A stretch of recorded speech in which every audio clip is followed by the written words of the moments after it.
అందరికీ నమస్కారం. ముందుగా ఆంధ్రప్రదేశ్ తెలంగాణ ప్రజలందరికీ ఉగాది శుభాకాంక్షలు. కాటమరాయుడు సినిమా ఎంత మంచి క్రేజ్తో స్టార్ట్ అయింది అండ్ ఎలాగో ఉందని మీ అందరికీ తెలుసు. నేను ప్రత్యేకంగా చెప్పాల్సిన అక్కర్లేదు. కళ్యాణ్ గారు ఫ్యాన్స్ కానీ మన తెలుగు ప్రజలందరూ ఆయన ఎంత అభిమానిస్తారో, ఎంత ఆదరిస్తారో నాకు ఇప్పుడే కళ్ళారా నేను చూస్తున్నాను. ఎందుకంటే ఇప్పుడు దాకా నేను ఒక ఆడియన్ లాగా, ఒక ఫ్యాన్ లాగా ఉన్నాను. ఇప్పుడు సినిమాతో వర్క్ చేసి ఈ కాటమరాయుడు టీంతో నాకు వర్క్ చేయడం చాలా సంతోషంగా ఉంది. అలాగే ఈరోజు మన ఈ సినిమాలో ఉన్న క్యారెక్టర్స్ అన్నీ చాలా అద్భుతంగా పండాయి. అలాగే మనకి రావు రమేష్ గారి క్యారెక్టర్ ఒక గుర్తుండిపోయే క్యారెక్టర్ మన కోసం ఆయన చేశారు. చాలా అద్భుతంగా ఉండింది. సో రావు రమేష్ గారి గురించి అలాగే కాటమరాయుడు సినిమాలో ఆయన క్యారెక్టర్ గురించి కొన్ని విషయాలు తెలుసుకుందాం. So hello sir. Hello. How are you sir? Fine. Very happy. It's pleasure meeting you sir. Very happy. అందరికీ ఉగాది శుభాకాంక్షలు. తెలుగు ప్రేక్షకులందరికీ ఉగాది శుభాకాంక్షలు. ఎలా ఉన్నారు సార్? చాలా ఎంజాయ్ చేస్తున్నాను సక్సెస్ని, క్యారెక్టర్ని. ఎలా ఉంటుంది? యా, అంటే నిజంగా సీరియస్గా కాటమరాయుడు మనకి రిలీజ్ అయిన దగ్గర నుంచి చాలా మంచి సక్సెస్గా మనకి ఇప్పుడు ఇంకా జరుగుతూ ఉంది. సో మీకు ఎలాంటి కాల్స్ వస్తున్నాయి? మీరు నిజంగా ఎంజన్ ఎలా సక్సెస్ చేస్తున్నారు? నేను అందరూ చాలా క్యారెక్టర్స్ మంచి మంచివి చేసుకుంటూ వచ్చాను. ఈ క్యారెక్టర్ ఒక విస్ఫోటనం అంటారు, అంటే ఒక బ్లాస్ట్ అవుతుంది కొన్ని క్యారెక్టర్స్. అవును సార్. అలాంటి బ్లాస్ట్ జరిగింది ఈ క్యారెక్టర్. అంటే చేసేటప్పుడే చాలా నాకు గుర్తుండిపోయిన పాత్ర అది. చేసేటప్పుడు నేను చేసింది 6-7 రోజులు చేశాను. డైరెక్టర్ గారితో అనడం ఆ ట్రావెల్ వేరేగా ఉంది. ఇది చాలా నాకు మనసుకి ఎక్కువసేపు ఉండిపోయిన పాత్ర అది. అది ఈ రిజల్ట్ రావడం, ఆ పాత్ర మనకి దొరకడం అదృష్టం. ముఖ్యంగా అది పవర్ స్టార్ పవన్ కళ్యాణ్ గారి ఇచ్చిన వేదిక. See the platform matters. ఇప్పుడు అది ఆ పాత్ర ఏదన్నా ఒక రేంజ్లో ఒక సినిమాలో ఉండిపోతే ఇది పవన్ కళ్యాణ్ గారు అనేసరికి నాకు తెలిసి నేను అనుకుంటున్నాను, ఒక క్రికెట్ మ్యాచ్కి వెళ్ళినట్టు లేకపోతే ఒక యూఫోరియా, ఒక యాటిట్యూడ్తో వెళ్తారేమో ఆడియన్స్ ఆయన సినిమాకి. ఎందుకంటే ఆయన పేరు చెప్తేనే అరుస్తారు, వాళ్ళకి ఒక ఆనందం అని నేను అనుకుంటున్నాను. సో ఆడియన్ మైండ్ సెట్ వేరేగా ఉంటుంది పవర్ స్టార్ పవన్ కళ్యాణ్ గారి సినిమాకి వెళ్ళడం అంటే. అలాంటి దగ్గర ఈ పాత్ర అదే వేదిక చెప్పాను కదా మీకు, ఆ ప్లాట్ఫామ్. దాన్ని అలాంటి ఆయన సినిమాలో ఇలాంటి పాత్ర నాకు పడ్డాం. ఆయన మీద పడే పువ్వుల్లో 4 పువ్వులు నా మీద పడ్డాయి అని నేను మనస్ఫూర్తిగా కోరుకుంటాను. ఎందుకంటే ఆ వ్యక్తిని బట్టి అంతగా క్రేజీగా అరుస్తున్నారు జనం కనబడతాయంటే డెఫినెట్గా పవర్ స్టార్ పవన్ కళ్యాణ్ గారి సినిమాలో అలాంటి ఒక మెంటలెక్కేసే పాత్ర నాకు. ఎందుకంటే చాలా చాలా నచ్చి చేసిన అన్నీ చాలా మనస్ఫూర్తిగా చేస్తామండి. దానికి డైరెక్టర్ గారు మీకు మీ క్యారెక్టర్ చెప్పినప్పుడు మీరు ఎలా ఫీల్ అయ్యారు? అంటే మీ డైలాగ్ మాడ్యులేషన్ అంతా డిఫరెంట్గా ఉంటుంది సినిమాలో. మీ వాయిస్ కానీ మీ బాడీ లాంగ్వేజ్ అంతా డిఫరెంట్గా ఉంటుంది. సో అది మీరు మీతో ఎమోట్ చేసుకున్నా లేదా డైరెక్టర్ గారు చెప్పారు అలాగా వాయిస్ అలాగా?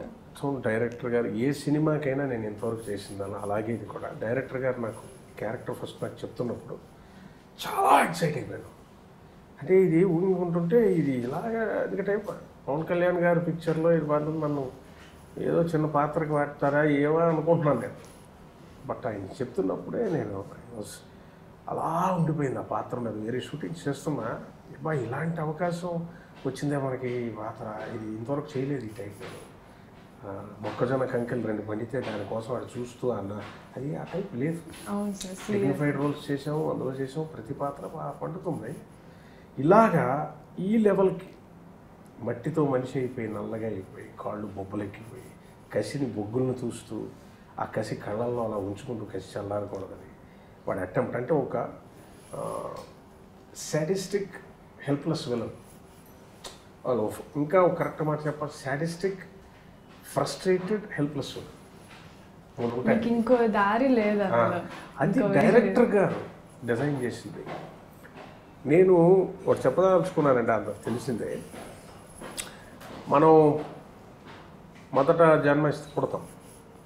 సినిమా వాడికి, ఎస్పెషల్లీ నటుడికి, కళాకారుడికి, నటుడికి, డైరెక్టర్ కానీ రైటర్ కానీ ఊహలోంచి మళ్ళీ పుడతాం మనం. ప్రతి సినిమాకి పుడుతుంటారు క్యారెక్టర్స్. అది ఇంకో జన్మది. సో ఇది ఈ ఈ ఈ ఊహలోంచి మనం పుట్టడంలో అన్ని సక్సెస్ని బట్టి మనం మొదటి ఫస్ట్ అసలు రియల్గా మనం ఒరిజినల్గా పుట్టిన జన్మకి అందులో ఫాదర్ కానీ ఫేమస్ అయి ఉంటే పెద్దవాళ్ళు అయి ఉంటే వాళ్ళ పేరు నిలబెట్టాలన్నా పేరన్నా లేకపోతే నువ్వు సక్సెస్ఫుల్గా ఉంటేనే దానికి సార్థకత వస్తుంది. సినిమా కళాకారుడు నేను చెప్పేది అలా అని చెప్పి దీంతో క్యారియర్ అయిపోమని కాదు, ఈ ఊహలోంచి పుట్టాం కదా పాత్ర. ఆయన ఎలా ఊహించాడు డైరెక్టర్ గారు, డాలీ గారు. నేను I I I I love and enjoy directors. వాళ్ళు చెప్పింది వాళ్ళలో ఒక సోల్ ఉంటుంది, ఒక ఆత్మ. వాళ్ళు మాట్లాడేటప్పుడు కానీ వాళ్ళ క్యారెక్టర్ ఎక్స్ప్రెస్ చేసేటప్పుడు కానీ చాలా అద్భుతంగా ఉంటుంది. ఎందుకంటే వాళ్ళు ట్రావెల్ చేస్తారు కథతో, వాళ్ళు ఆలోచిస్తారు ఇది క్యారీ చేస్తాడా లేదా, ఏమవుతుంది అని. వాళ్ళకి ఎన్నో లక్ష ప్రెషర్స్ ఉంటాయి. దాని మధ్యలోంచి పుట్టిన ఊహని దాన్ని కరెక్ట్గా డైరెక్ట్ చేసి ఛానలైజ్ చేసి దాన్ని చేయగలగాలి. వీటన్నిటి మధ్య మనం సక్సెస్ఫుల్గా చేసి వచ్చి అది సరైన ఇలాంటి పవన్ కళ్యాణ్ గారి సినిమా అది నిజంగా మీ ఆ క్యారెక్టర్ ఆడియన్స్ మీద చాలా ఇంపాక్ట్ చూపించింది సార్. మేము ఫస్ట్ డే మేము అందరం కలిసి సినిమా చూస్తున్నాము. కళ్యాణ్ గారికి ఆయన అలా కనిపిస్తేనే మనకి పేపర్స్ రిలీజెస్, అసలు సినిమా మాకు కనిపించలేదు సీరియస్గా చెప్పాలంటే.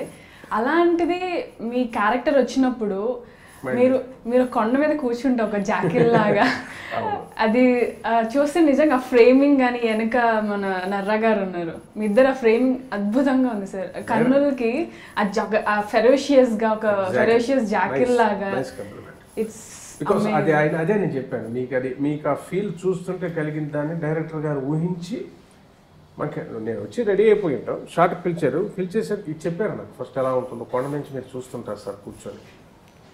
అది ఆయన వెతికా లొకేషన్లో అక్కడ కెమెరా పెట్టి ప్రసాద్ మురళి గారు పెట్టి ఆ రాక్ మీద కూర్చోపెట్టి ట్రయల్స్ వేసి మనల్ని అక్కడ కూర్చొని తీసేసారు. సో ఎవ్రీథింగ్ వాళ్ళు ఇచ్చిందే. ఆ ఊహ వాళ్ళది, ఆ షాట్ వాళ్ళది, ఆ డైలాగ్స్ వాళ్ళవి, అన్నీ వాళ్ళవే.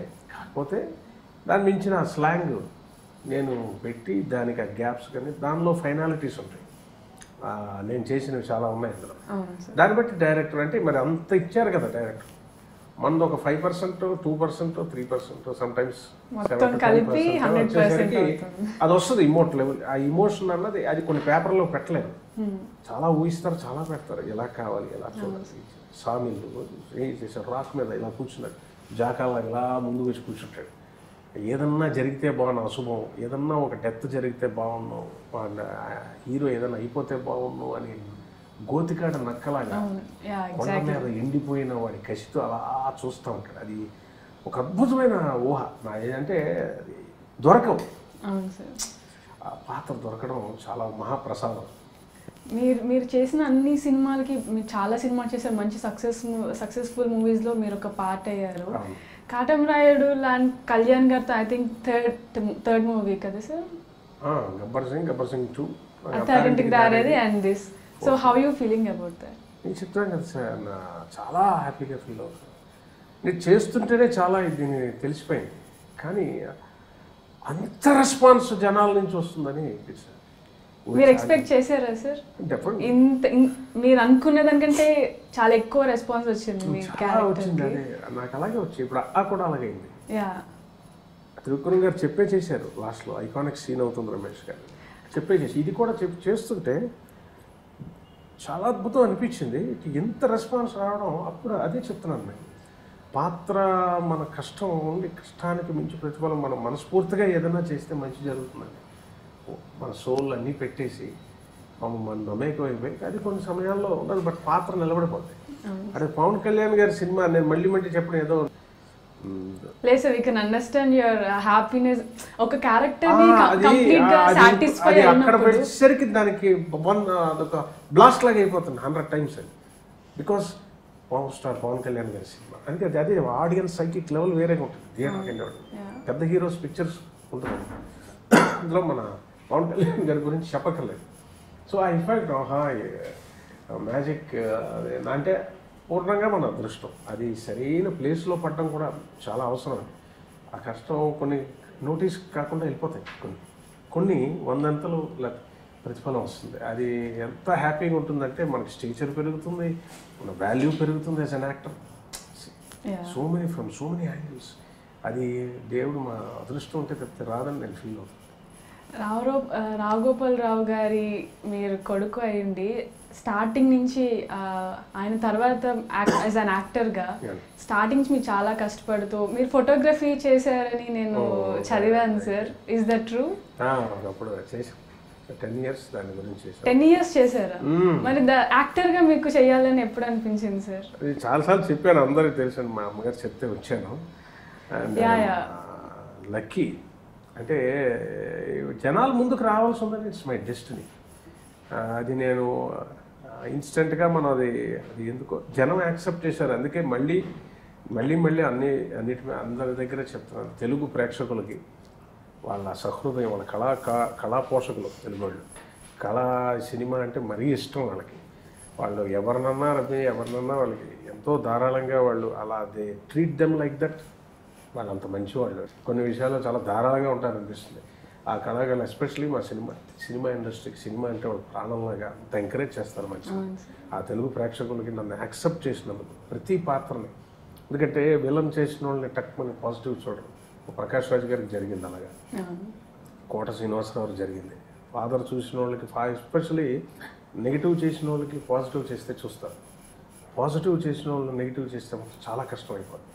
నాకు బోత్ ద వేస్, నేను ఇది చేస్తే చేస్తారు, అది చేసి చూస్తారు. నేను మెసేజ్ చెప్తే చాలా సీరియస్గా వింటారు, మెసేజ్ చెప్తే వింటారు. దానికి మెసేజ్ చెప్తే వినాలంటే నీలో ఒక పాజిటివ్ ఇది నిన్ను తీసుకోవాలి. ఫ్యామిలీ మనిషి అయి ఉండాలి, ఫ్యామిలీలో యాక్సెప్టెన్స్ అయి ఉండాలి జనాల్లో. అతను మెసేజ్ తీసుకోరాడు, you should have a stature, నీ మాట వినాలనిపించాలి. అలాగే నెగిటివ్ని కూడా ఫ్యామిలీ ఆడియన్స్ అంత ఎంజాయ్ చేస్తున్నారు డైలాగ్. అంటే ఏం లేదండి, ఇది మా నాన్నగారికి అయ్యేది. ఇప్పుడు ఎండు నెత్తళ్ళు తినేది ఎలాగ, మన ఇదో పప్పు అన్నం తినేవాడికి ఎలా ఉంటుందో, మన జీన్స్, మనం తిన్న ఫుడ్ నాన్నలు, తాతలు, ముత్తాతలు, తండ్రుల నుంచి వస్తున్న జీన్స్ సెల్లో ఉంటుంది. మనకు పడే ఫుడ్ కానీ మన మాట కానీ అంతే కదా మనకి ఎఫెక్ట్ అవుతుంది. చూడగానే నన్ను బాబాయ్ రా, మా మామయ్య రా, మా చిన్నాన్న రా, మా ఫ్రెండ్ రా, లేకపోతే వాడరా, వాడి పొలిటీషియన్ ఆడరా, ఇవి చూసినవి, విన్నవి, చూసినవి, అనుభవించినవి, మన నేటివిటీ, మన జీన్స్ సెల్స్లో గెలిపోయి ఉంటాయి. బహుశా నేను చెప్పే డైలాగ్ ఇంత కేరింతలు కొట్టారంటే మా నాన్నలాగా అది వెళ్ళిపోతుంది వాళ్ళకి. ఆ టేస్ట్, కరెక్ట్ టేస్ట్, దాని ఫీల్ ఏంటో, దాని థిక్నెస్ ఏంటో దాని పడుతుంది.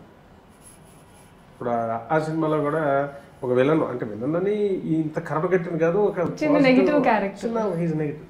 కూతురు వచ్చి కాఫేస్తుంటే జడేసుకోలేకపోయామా, లక్షణంగా ఉండేదాన్ని, వేసుకున్నాం, మంచిగానే ఉన్నాం అనుకో. ఇది విలన్కి ఇంకోటి చెప్తే చెప్పలేదు, వాడు నాన్న ముసిముసిగా నవ్వుతాడు, కూతుర్ని ఒకసారి తలుచుకుంటాడు. అలాగా ప్రతి డైలాగు పీపుల్కి ఏంటంటే వాడికి తాకుతుందంటే వాడికి హ్యాపీనెస్ ఇస్తుంది. అది ఈజ్ ఏబుల్ టు ఐడెంటిఫై. అలాంటి డైలాగ్స్ రాసి ఆ పాత్ర నాకు రావడం, దాన్ని కవరేజ్ చేయడం డైరెక్ట్, అది నేను మళ్ళీ ఇలాంటి పవర్ స్టార్ సినిమాలో పడటం. ఇక నేను ఏమడుగుతాను, ఎలా ఫీల్ అవుతున్నారని అడుగుతారు యాంకర్స్ ఎప్పుడు కూడా, ఎలా ఫీల్ అవుతాం, అలాంటి హ్యాపీగా ఉంటుంది. అంటే సార్ మేము సినిమాలో మిమ్మల్ని అలా చూసి మాకే చాలా సంతోషం, ఎంత బాగా చేశారు అంటే మాకు అలా అనిపించినప్పుడు మీరు చేసినప్పుడు కూడా మీరు చాలా ఎక్సైట్ అవుతూ, ఇలా చేస్తే బాగుంటుంది, ఇలా చేస్తే మీరు చాలా హోంవర్క్ చేసుకుని ఉంటారు కదా మైండ్లో. So that's what I just want monitor చేయాలి. ఎందుకంటే ఆయన ఇస్తారు డైరెక్టర్ గారు, ప్రతి డైలాగ్ చెప్తారు. ఆయన కాళ్ళల్లో ఇలాగ మీరు బొగ్గులు తోస్తుంటారు రమేష్ గారు, ఆ కసి మీలో, ఆ కసి పోకూడదురా అని చెప్తుంటారు. సో ఒక ఫేస్లో అంత సీరియస్లో వాడి కసి కనబడాలి, అట్ ద సేమ్ టైం వాడి హెల్ప్లెస్నెస్, వాడి ఫ్రస్ట్రేషన్ కనబడాలి. అది ఫైనల్కి వచ్చేసరికి అది కామెడీగా మారాలి, ఉండాలి. సో ఏ సమయానికి మనం ఏ మూడ్లో ఉన్నాం, ఆడియన్ ఆ మూడ్కి రావాలి, ఆ మూడ్లోనే ఉండాలి ఆడియన్. అది మనం ఎంతో ప్రేమించి ఇన్వాల్వ్ అయ్యి డైరెక్టర్కి ఫుల్ దాసోహమై మనం పనిచేస్తే తప్పితే అది రాదండి. ఆడియన్ మన మూడ్లోకి ఆర్టిస్ట్ మూడ్లోకి ఆడియన్ రావాలంటే ఆయన పట్టుకోవడమే. ఆయన చెప్పింది మనం బ్లైండ్గా గుర్రాలకి ఇటు కట్టినట్టు మనం చేయగలిగితేనే, అంటే నేను అనుకుంటున్నాను. దాన్ని ప్రేమించి ఎంజాయ్ చేసి, నన్ను అంటారు గురుగారు, మా త్రివిక్రమ్ గారు కూడా, ముందు డైలాగ్ ఇస్తే నేను ఎంజాయ్ చేస్తాను, దాని తర్వాతే చెప్తాను. డైలాగ్ చెప్పేయాలి అని చెప్పలేము నేను, నాకు అది సంతోషం ఇవ్వాలి. చిన్న ముక్కైనా సంతోషం ఇస్తుంది, డైలాగ్లో అంత ఉంటుంది. Because cinema dialogue is so powerful. Salim Javed గారు చెప్పినట్టు, ఒకప్పుడు ఇప్పుడు టెలిగ్రామ్ అనేది film dialogue should be like a poor man's telegram. అంటే ప్రతి పైసాకి అప్పుడు ఒక అక్షరానికి ఎంత ఇంత ఉండేది, అక్షరానికి ఎంత అన్నప్పుడు ఎంత షార్ట్ చేస్తే ఎఫెక్టివ్గా మెసేజ్ పంపించవచ్చు ఎమర్జెన్సీలో, అదే ఫిల్మ్ డైలాగ్ అంటాడు. సో అన్ని వర్షన్స్ కట్ చేసి వాళ్ళ ఊహకు వచ్చిందని, వాళ్ళ పేపర్ మీద పెట్టిందని, ఇంకా ఏవో వచ్చేసిన దాన్ని, ఇన్స్పైర్ అయింది అన్ని కట్ చేసి ఇంత పెడతాం. ఆ ఇంత కరెక్ట్గా ఎసెన్స్ని మనం కన్వే చేస్తే ఇట్స్ గాడ్ బ్లెస్సింగ్.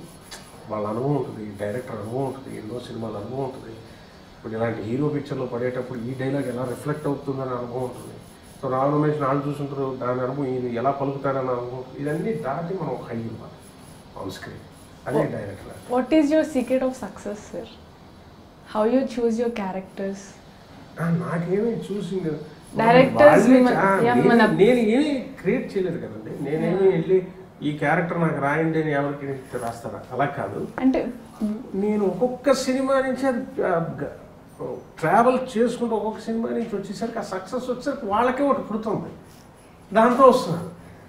ఇప్పుడు రైట్ నౌ నేను కొన్ని లైన్స్కి, ఒక 2 లైన్స్కో 3 లైన్స్కో చిన్నది నా దగ్గర తెలియకుండా పడుతుంది. అది నాకు ఇచ్చిన కాన్ఫిడెన్స్, సక్సెస్, దానివల్ల కూడా ఒక స్పేస్ ఇస్తారు డైరెక్టర్. ఫస్ట్లో అయితే ఇవ్వరు ఆ స్పేస్. ఏమైపోతుందో ఈ స్పేస్ బోర్ కొట్టేస్తుందా మీరు చెప్తే. మీ యాక్సెప్టెన్స్ లెవెల్స్, ఒక యాక్టర్ యాక్సెప్టెన్స్ లెవెల్ పెరగ్గా మనకి డైరెక్టరే ఒక స్పేస్ ఇస్తారు. మన సైలెన్స్ కూడా ఎంజాయ్ చేస్తాం. సార్ అది బాగుంది సార్, యూ వాంట్ దట్ అంట. ఇది ఒక పీరియడ్ ఆఫ్ టైం జరుగుతుంది విత్ సక్సెస్. ఇప్పుడు మళ్ళీ కాటమరాయుడు, ఇది ఎంత ఇచ్చి ఉంటుంది నాకు, దీని ఎఫెక్ట్ మళ్ళీ తెలుస్తుంది. రాబోయే మూవీస్ కమింగ్ ఫ్యూ మంత్స్లో కానీ ఫ్యూ ఇయర్స్లో కానీ this will again reflect. Next coming movies again that will reflect. So it not a fly by night operation. Over the years, సంవత్సరాల తరబడి ఇది ఇమేజ్ అన్నది బిల్డప్ అవుతుంది. బిల్డప్ అనగా మనం చెప్పే మాటని తీసుకునే విధానం మారుతుంది ఆడియన్స్. అదే మాట మనం చెప్పేసరికి ఆడియన్స్ ఇంకోలా తీసుకుంటారు. He'll be waiting. మీరు స్టార్టమ్కి వెళ్ళిన ఏ యాక్టర్ అన్నా అది ఏదైనా మాట్లాడే లోపే వాడు వెయిటింగ్లో ఉంటాడు. వాడు ఏం మాట్లాడితే సపోజ్ అబ్జర్వ్ చేసుకుంటాడు. అంటే ఈ యాక్సెప్టెన్స్ లెవెల్స్ అలా ఉంటాయి. ఇది సీక్రెట్ ఆఫ్ సక్సెస్ అంటే ఫస్ట్ నుంచి వాళ్ళు ఇచ్చింది బ్లైండ్గా పనిచేయడం, అది సక్సెస్. అదే చెప్పాను కదా, ప్రేక్షకులు మనల్ని యాక్సెప్ట్ చేసి మీ 100% మీ హార్డ్ వర్క్, మీ డెడికేషన్, మీ ప్యాషన్ అదంతా స్క్రీన్లో పూర్తిగా మనం హోల్ హార్టెడ్గా మనం చేస్తాం కదా సార్. మీ కొంతమంది యాక్టర్స్ కంప్లీట్ సాటిస్ఫై అయ్యి వాళ్ళ క్యారెక్టర్స్ చేస్తారు. కంప్లీట్గా స్క్రీన్లోకి వచ్చేటప్పటికి చాలా అద్భుతంగా ఉంటుంది ఆ క్యారెక్టరైజేషన్ అది. సో డెఫినెట్గా ఉన్న అన్నిట్లో కొన్ని డిఫరెంట్ క్యారెక్టర్స్ అన్నింటిలో మీ క్యారెక్టర్ డెఫినెట్గా వన్ ఆఫ్ ద బెస్ట్గా ఉండిపోతుంది సార్. అసలు దేర్ షౌటింగ్, స్క్రీమింగ్ అంటే ఏంటి? క్యారెక్టర్ యాక్టర్స్కి షౌటింగ్, స్క్రీమింగ్ నాకు తెలిసి ఉండదేమంటే నేను తక్కువ థియేటర్స్కి వెళ్ళాను, తక్కువ. కామెడీకి ఎంజాయ్ చేస్తాను. షౌటింగ్ ఉంటాయి, విజిల్స్ ఉంటాయి, క్లాప్స్ ఉంటాయి, చాలా మామూలుగా అనమాట. క్యారెక్టర్ యాక్టర్కి విలన్కి పట్టడం చాలా కష్టం అండి. అది స్టేచర్ని హోల్డ్ చేస్తూ విజిల్స్ చేయడం చాలా ఉంటాయి. దాని ప్రాబ్లమ్స్ మనం ఓవర్టేక్ చేయడం ఎన్నో ఉంటాయి. అలాంటి చోట ఇలా కళ్యాణ్ గారి సినిమాలో ఇలాంటి క్యారెక్టర్ పట్టడం, దీని ఎఫెక్ట్ మామూలుగా ఉంటుంది. ఇట్స్ దాన్నే తెలుగులో చెప్పాలంటే నాకు బ్లాస్ట్ అనడం కన్నా విస్ఫోటనం అంటే పెద్దగా ఉంటుంది. వినడానికి కూడా చాలా అందంగా ఉంది. Nuclear blast. Because youth audience Pawan Kalyan గారికి వచ్చేది స్టూడెంట్స్ వస్తారు, స్కూల్ పిల్లలు వస్తారు, వర్కింగ్ క్లాస్ చాలామంది. ఆయన అన్ని సెక్షన్స్ ఆఫ్ ఇది వస్తారు. దానిలో చాలా ఎనర్జెటిక్ పీపుల్. ఆయన పేరు చెప్తేనే అంటారు. ఏ ఫంక్షన్లో కూర్చున్నా, ఎక్కడ కూర్చున్నా, ఇంకెక్కడున్నా ఆ పేరు వింటే వాళ్ళకి అదొక అరుపరుస్తారు, వాళ్ళకి అది ఆనందం. అలాంటి క్రౌడ్లో చూస్తున్నప్పుడు అంత ఎనర్జీ ఉన్న క్రౌడ్, అందులో ఒక అభిమానం ఉంటుంది, మూర్ఖత్వం ఉంటుంది, చాలా వెరితనం ఉంటుంది, కేకలు ఉంటుంది, గుళ్ళు కోసి ఇచ్చేసే అభిమానం ఉంటుంది, ఇన్నిటి మీద ఆడుకుంటుంది. అలాంటి ఆడియన్స్ పవన్ కళ్యాణ్ గారి సినిమాలు మళ్ళీ ఏమీ చెప్తారంటే ప్లేస్మెంట్ ఆఫ్ ద క్యారెక్టర్, ఎక్కడ పడింది ఆ క్యారెక్టర్, ఆ స్థలాన్ని బట్టి, ఆ స్థానాన్ని బట్టి కూడా మనకి దాని విలువ మరింత పెరిగిపోతుంది. అది నాకు దేవుడు ఇచ్చిన వరంగా, అదే luck. That is the luckiest part. నాకు ఆ డైరెక్టర్ గారు అద్భుతం. నేను చాలా బాగా మంచి దర్శకులు మన తెలుగులో అద్భుతమైన గొప్ప దర్శకులతో పనిచేస్తాను. ఆ డాలీ గారితో ఫస్ట్ టైం ఏమి దర్శకులు, నార్త్ ఇండియన్ ఫ్రేమింగ్ చేస్తే అసలు ఆ ఫ్రేమింగ్ అండ్ క్లారిటీ ఉంటుంది. ఫ్రేమ్లో హడావిడి జర్కినెస్ ఉండదు, కూల్గా ఉంటారు, ఎనర్జీ ఉంటుంది, ఒక స్పాన్ ఉంటుంది, రిచ్నెస్ అని చెప్పడంలో చాలా క్లారిటీ ఉంది. నేను ఏదైనా కొండ మీద 1-2 చేసేసరికి వెంటనే వచ్చాయని మానిటర్లో అబ్జర్వ్ చేస్తున్నారు, సార్ ఇందాక మీరు ఏదో జెస్చర్ అది బాగుంది, అది పెట్టండి sir. So he's always ready to grab that. అది చెప్పేసి డైలాగ్ రాసి చెప్పాను కదా, సో ఆయన ఆ స్పేస్ ఇస్తారు ఒక artist. God is in finalities Ramesh గారు. మనం ఎంతో రాస్తాం, ఎంతో ఊహిస్తాం, కానీ ఆ చిన్న చిన్నది ఇప్పుడు ఈ పాత్ర ఉంది, ఈ నరసప్ప పాత్ర, దానికి మీరు ఎంత బాగుందంటే ఆ పాత్రకి చిన్న ఒక చీర కట్టేశారు, జడేసేసారు, పూలు పెట్టేశారు, ఇక్కడ రింగులు తగిలించేస్తున్నారు, బొట్టు పెట్టి ముద్దుగా దాన్ని తయారు చేసేస్తున్నారు. దేవుడు అక్కడే ఉన్నాడని నేను నమ్ముతానండి. గాడ్ ఈజ్ ఇన్ ఫైనాలిటీస్ అంటే ఆ పాత్ర వాళ్ళు క్రియేట్ చేసిన ఊహ నుంచి పుట్టింది. ఎంత కష్టం అండి. 2 లైన్లు మనం రాయమంటే మనం రాయలేం. ఒక పాట రాయమంటే మనం 2 అసలు సీన్ పాట లాంటిది అయితే అసలు రాయలేం. సీన్ రాయమంటే తెలిసిపోతుంది ఎంత కష్టం. ఆ క్యారెక్టర్ని ఎలా క్యారీ చేసాడు, ఎలా ఏం చేశాడు, దానికి ఆయన చెప్పింది బొగ్గులు ఎక్కడ ఏంటి వేలాడుతూ ఉంటాయి. మనకి ఎంత డీటెయిలింగ్లో స్పీడ్లో ఉంటుంది. మా పాక ఉలిపోయి అంటే ఆవిడ దిష్టి కడతాడు, మీకు దీనికి ఎవరు దిష్టి ఉంటుంది. ఆ గొట్టం ఊదుకోవడం, కాళ్ళు తొయ్యడం, ఆడ వచ్చాక 2 కంకిలు ఆడు పెంచగా ప్రదీప్ రావు కోపం వచ్చి తొక్కి వెళ్ళిపోతాడు. చేతికి వచ్చిన పంట నోటికి వెళ్తలేదా, ఇంటిది పంట అంటే రైతు కష్టం నీకే తెలుసురా. మరి ఈ రైతులు తిట్టాడు అలాగే. అవును, ఆకాశం నుంచి ఇలా వర్షం పడుతుంది, భూమి నుంచి అలా మొక్క వస్తుంది. ఇంకేంద్రా మీ కష్టమా, కాయలు కోసుకొని అమ్ముకోవటమా? అసలు అంత ఈజీగా తీసి పారేసి నీరు 2 కంకిలు కింద పడిపోతే రైతు తాలూకా కష్టం. ఆడ రాక్స్ మీద కర్ర కట్టిపోయి ఏముంది, బొగ్గులు కుంపటే గొట్టం, ఊదుకునే గొట్టం, ఒక డ్రెస్, ఒకటి నీళ్ళు కూడా ఇవ్వలేని పరిస్థితి, కన్నాలుగా పాక, రాళ్ళు 22 సెంట్లలో మాత్రం పండించుకోవాలి శిక్ష. ఆ క్యారెక్టర్ ఏంటి, అసలు తీసిన విధానం ఏంటి, ఆ స్కేల్ ఏంటి, అది ఐఎమ్ వెరీ లక్కీ. అలాంటి దర్శకుడితో అసలు మ్యాజిక్ ఆయనతో ప్రతి డైరెక్ట్ ఏం మ్యాజిక్, అది మనకి కరెక్ట్గా మనం ఏదన్నా ఇస్తే గ్రాస్ప్ చేసి దాన్ని వాడుకోవడానికి దానికని అదేదో వస్తుంది. ఒక విషయం ఏంటంటే అండి, వండర్ఫుల్ ప్రొడ్యూసర్ శరత్ మరార్ గారు. I like him so much. ఆ సంస్కారం నేను చాలా ఇష్టం నాకు. ఆయన చాలా కూల్గా, చాలా ఇదిగా బాగుందంటే ఆయన వచ్చి చెప్తాడు బాగుందని. It's very happy sir seeing you working always. I just want to come and watch you. సరదాగా ఎప్పుడైనా షూటింగ్ స్పాట్కి వచ్చినాడు అలా ఒకసారి నా చూసి వెళ్ళిపో, అది సరదాగా చూసి వెళ్దాం. So very positive set energy. నేను ఆ బ్రదర్స్తో కాంబినేషన్ ఏం లేదు తక్కువ, బట్ అక్కడ బ్రదర్స్ అజయ్ గారు, శివబాలాజీ గారు, ఆ తర్వాత మన కమల్ కామరాజ్ గారు, నాకు ఆవకాయ బిర్యానీ సినిమా హీరో, వండర్ఫుల్. చాలా డైరెక్టర్ గారు కూడా అంత పాజిటివ్ పీపుల్. నెక్స్ట్ నాకు బాగుందే అనేసరికి ఈటింగ్ నుంచి గౌతమ్ రాజు గారు, వెరీ రన్నింగ్ లెజెండరీ ఎడిటర్. ఆయన బాగుందన్న చోట బాగుందని ఫోన్ చేసి చెప్పి ఒక ఆయన రేంజ్కి చాలా పెద్ద ఎడిటర్ ఆయన. ఎస్పెషల్ నాకు ఇష్టం ప్రసాద్ మూరెళ్ళ గారు, నా అత్తారింటికి దాడి. నేను ఆయన చేస్తుంటేనే అనుకున్నాను పెద్ద హిట్ అని. అంటే మాకు సరదా ఉంటుంది కదా, టెక్నీషియన్స్ని బట్టి కొంతమందితో చేసేసరికి. వెరీ ప్యాషనెట్ కెమెరా, అంటే పెర్ఫార్మెన్స్ని బట్టి ఏ కెమెరా ఉంటుంది చాలా మంది మార్చేస్తుంటాడు. అంటే టైం తినకుండా ఆర్టిస్ట్కి ఇంకా మనం ఇవ్వడానికి ఆ మొక్కజొన్న కంకెల దగ్గర కానీ ఇది కానీ ఫ్రీడమ్ ఇవ్వడానికి వెంటనే ఆయన చేంజ్ చేసి అది లేట్ అవుతున్న టక్ he just gives his shoulder. It's a wonderful cameraman working with Prasad Murali గారు. ఇవాళ అలా పండడానికి ఆ ఫ్రేమ్స్ కానీ అది ఒక రిలాక్స్డ్గా ఎక్కడో మనం చేసేస్తే రాదు ఆ పాత్ర. ఆ ఎండిపోయిన కరడుగట్టిన తనం వీడిలో ఉన్నది మొత్తం బ్యాక్గ్రౌండ్స్లో కూడా అది రిఫ్లెక్ట్ అవ్వాలి. పైగా చాలా స్పీడ్గా చాలా తక్కువ రోజులు చేసాం. నా క్యారెక్టర్ చాలా తక్కువ రోజులు. సో ఇలాంటి టెక్నీషియన్స్తో అంటే మ్యూజిక్ డైరెక్టర్ కానీ ఎవరు కానీ చుట్టూ కానీ అలీ గారితో దీనిలో వచ్చేసి ఇంకా అలీ గారి సంగతి పవన్ కళ్యాణ్ గారి గుండెకాయ కదా. So I'm very happy. And especially నాకు డాలీ గారు బాగా నాటు, ఎందుకంటే ఇలాంటి పాత్ర నాకు నేను చేశాను.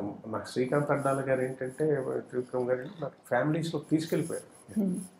మళ్ళీ అదే ఇంకోళ్ళు నన్ను ఇచ్చో కళ్ళజోడు పెట్టావు కాకుండా all together out of the box. Dolly గారు కూడా మనం పొలాచిలో షూటింగ్ చేస్తున్నప్పుడు సార్ మీ షూటింగ్ అయిపోయినట్టుంది, మా సీన్స్ అవి జరుగుతున్నాయి. మేము చైతన్యం అందరం మా సీన్స్ జరుగుతున్నప్పుడు మాకు చెప్పారనమాట, సార్ ఎంత ఎక్సైట్ అయిపోయారంటే రావు రమేష్ గారు అసలు ఒక సీన్ ఏదో చెప్పారు సార్, బాడీ లాంగ్వేజ్ ఏదో కాదనడానికి ఇలా బాడీ కూడా అని చేశారు. నేను సార్ చెప్పలేదంట, మీరు చేశారంట. సో ఆ బాడీ లాంగ్వేజ్ కానీ సార్ ప్రతి సీన్ మాకు కొన్ని సీన్స్ చెప్పారు. ఎంత అద్భుతమైన యాక్టర్ అండి, అసలు చాలా ఎక్సైట్ అయిపోయారు మీ క్యారెక్టర్ మా అందరికీ షేర్ చేశారు. అంత హ్యాపీగా ఫీల్ అయ్యారు సార్. డైరెక్టర్తో నాకు ఎలా యా సార్. ఇప్పుడు చిన్నది జైల్లో 3వ villain, main villain last Tarun Arora meet అయ్యేటప్పుడు కూడా నేను ఒక మాట అనేసరికి పాయింట్ దగ్గర అంటే నీకు టైం చాలా తక్కువ ఉన్నది, సరే చెప్తా అనుకో అనుకోండి.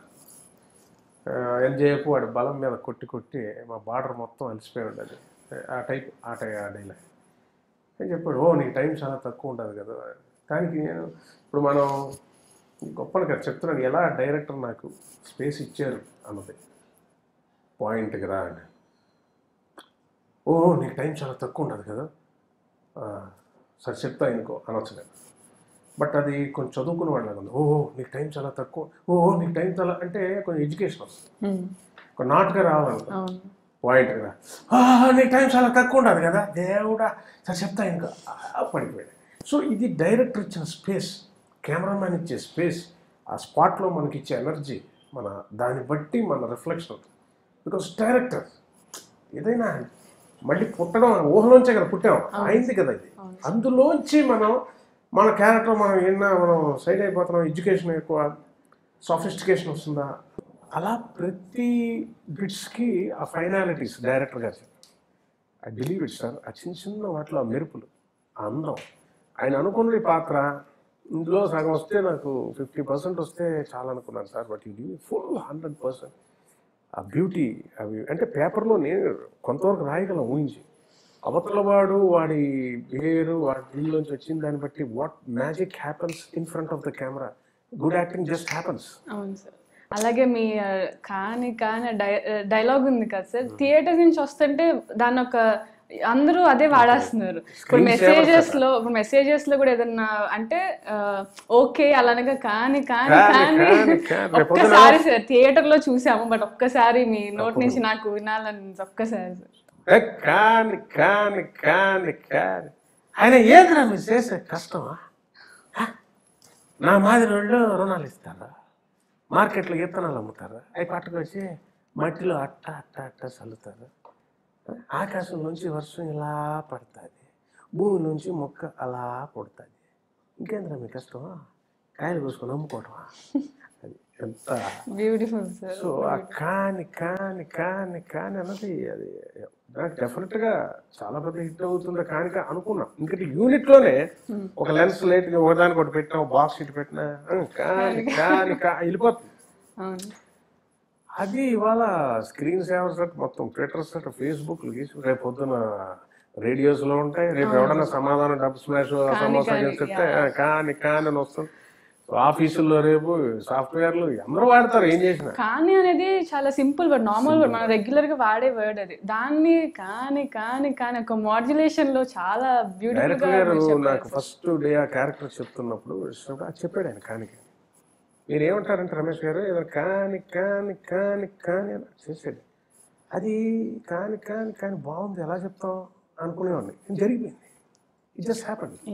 ఆయన చెప్పిందే ఏది మన కాదు, మీరు చెప్పిందండి ఏం కాదు. ఇగో ఇలాంటివి చిన్న ఫైనాలిటీస్ ఉంటాయి, ఎక్స్ప్రెషన్ కానీ చేయడం కానీ, ఇప్పుడు ఆ నవ్వు కానీ నాలుగే అంటాను అవి కానీ ఇవన్నీ నేను చేసి డ్రైనెస్ అది బాగుంది సార్, బాగుందా అంటే బాగుంది సార్, ఓవర్ డూ చేయట్లేదు కదండి, ఎక్కువ చేయట్లేదు కదా, లేదండి కరెక్ట్గా ఉంది గట్టిగా చేయమన్నారు. ఈ చిన్న ఫైనాలిటీస్ యాడ్ అయ్యి మనం క్యారెక్టర్లోకి ములిగి మనం చేస్తున్నప్పుడు ఆటోమేటిక్గా మనం తెలియకుండా ఒకటి వచ్చేస్తుంది. It just happens. అది కొన్ని గోల్డెన్ మూమెంట్స్ మంచి కొరియోగ్రఫీ లాగా అది మనం డిజైన్ చేసినట్టు మళ్ళీ కృత్రిమంగా పట్టినట్టు ఉంటుంది. అది ఆ బాడీ లాంగ్వేజ్ నుంచి వచ్చినట్టు అయింది. అది ఆ చిత్తూరుది రాయలసీమ వాళ్ళు అంటే ఇక్కడే పుట్టాడు అతను అంటే వాళ్ళకి అంత అతుకుంది, అంత చేసింది. I feel very happy. This character is very very very చాలా చాలా చాలా చాలా స్పెషల్ క్యారెక్టర్ మా అందరికి కూడా. సార్ మీరు మనకి ఉన్న మంచి క్యారెక్టర్స్ చాలా చాలా తక్కువ మనకి ఉంటాయి ఇలా గుర్తుండిపోయే క్యారెక్టర్స్. అలాంటిది మాకు ఇంత అద్భుతమైన క్యారెక్టర్ అన్నారు షోలో. రమేష్ నాన్నగారికి ముత్యాల ముగ్గు రావుగోపాల్ గారికి ఎలాగో మీకు కాటమరాయుడు నాలుగు ఫలించింది. ఒక ఇంటర్వ్యూలో చెప్పారు. ఫలించింది. మా పృథ్వీ గారు ఫోన్ చేసి ఆయనకి నేనంటే ఇష్టం, మా నాన్నగారన్నా కూడా నన్ను చూసి మీకు నాన్నగారికి ముత్యాల ముగ్గు మీకు ఇది కాటమరాయుడు అండి అంటే చాలా కష్టం అండి. ముత్యాల ముగ్గు అది అది పోల్చడం అంటే చాలా కష్టం. ఇది నిజంగా అది నాకు ఇట్ జస్ట్ హ్యాపెన్. ఆయన అలీ గారు ఏం మొత్తం అన్నారు, ఆయన పవర్ స్టార్ గారి సినిమాలు అవడం నాకు చాలా తృప్తి ఇచ్చింది పాత్ర. అంటే నాకే ఒక తెలియని ఇంకా మోర్ కాన్ఫిడెన్స్, ఇంకా కాన్ఫిడెన్స్ లెవెల్స్ పెరుగుతుంది. That comes from movie by movie it comes. జనం యాక్సెప్టెన్స్ చేయగా యాక్సెప్టెన్స్ చేయగా నీకు పెరుగుతుంది కాన్ఫిడెన్స్. వాళ్ళకి కాన్ఫిడెన్స్ పెరిగి మరింత ఇస్తారు. ఇది వెళ్తుంది డైలాగ్. ఇదేంటంటే ఇది ఒక period of time to build all these things. It just happen with God's grace. Thank you so much sir. మీ వాల్యుబుల్ టైం. మీ క్యారెక్టర్ కూడా చాలా బాగుంది. Thank you sir. Thank you so much. నన్ను కూడా ఇప్పుడు కళ్యాణ్ గారి సినిమాలో చేసేటప్పటికి నాకు ఎంత క్రేజ్ పెరిగిపోయిందంటే yeah they are recognising me at least. Reach ఆయన అంటే చాలా ఇష్టం. వెర్రి అంతే ఆ ఇష్టం. అదే ఆ కిక్ ఒక ఆడియన్స్ సైకిక్ లో వేరేగా ఉంటుందేమో. నేను కూడా సినిమా చూసేటప్పుడు కొంతమంది సినిమా అలా యాక్ట్ చేసినప్పుడు వాళ్ళ క్యారెక్టర్ లాగా వాళ్ళ సీన్ కోసం వెయిట్ చేస్తుంటారు. సీరియస్ గా చెప్పాలంటే నేను కళ్యాణ్ గారు ఆయన సీన్స్ అవి వెయిట్ చేస్తూ అది ఎంజాయ్ చేస్తూ ఉండిపోయాను తప్ప నా క్యారెక్టర్ గురించి నేను అసలు ఓకే ఓకే అనుకుంటున్నాను. బట్ అసలు థియేటర్లో నాకు ఫస్ట్ డే మేము సినిమానే చూడలేదు సార్. పేపర్స్ ఆ క్రేజ్ అంతే. 3 times చూసాం అదే రోజు సినిమాని. మీ ఒక డైలాగ్ అయినా మీరు విన్నామనా వినపడుతుందా కాదు అంతే. ఆయన సినిమా చూడలేకపోయాను సార్ ఫస్ట్ డే. నెక్స్ట్ నాది ఆయన చూసి డబ్బింగ్ థియేటర్ లో చెప్పారు, చాలా ఎంజాయ్ చేసి పగలపడి నవ్వారట. అది ఎంత స్పోర్టివ్ బాగుందని ఉంచేసారు. అయ్యా ఇది ఇలా ఉంది, ఇది వద్దా ఇలా కదా. He felt very happy.